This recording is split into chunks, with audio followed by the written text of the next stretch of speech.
রেডিফাইন গ্রুপে আমি procurement officer হিসেবে ছিলাম। ইন্টারকন্টিনেন্টাল আমি প্রকিউরমেন্ট ম্যানেজার হিসেবে জয়েন করি ঢাকায়। এবং ওই সময় মোদি যখন 2020 সালে আসতেছিল, তখন আমি ওই মোদির আসার ব্যাপারে প্রতিবাদ জানিয়ে লেখা লিখি, 2 লাইনের একটা স্ট্যাটাস।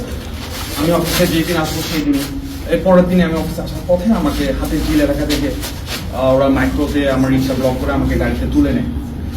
অ্যান্ড আমাকে প্রথমে র্যাব 11-তে নিয়ে যায় নারায়ণগঞ্জ। ওইখানে একটা সেলে রাখা হয়, ঘুম সেলে। এর পরের দিন রাতেই আমাকে এখানে নিয়ে আসা হয়। সো নিয়ে এসে আমাকে, আমার শার্ট প্যান্ট ছিল, আমাকে লুঙ্গি পরিয়ে দেয় এবং টি শার্ট পরিয়ে দেয়।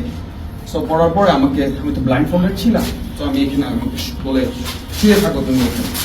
আমি শুয়েছিলাম না এবং don't make any sound. And আমি সেটা করি নাই। একটা পর্যায়ে আমি চেষ্টা করছিলাম বোঝার জন্য যে আমি আসলে কোথায়। সো তো আমি চোখ ব্লিঙ্কিং করে I just trying to lose my blind fold and I saw someone just from this side, he's just moving his hand and trying to getting my attention. So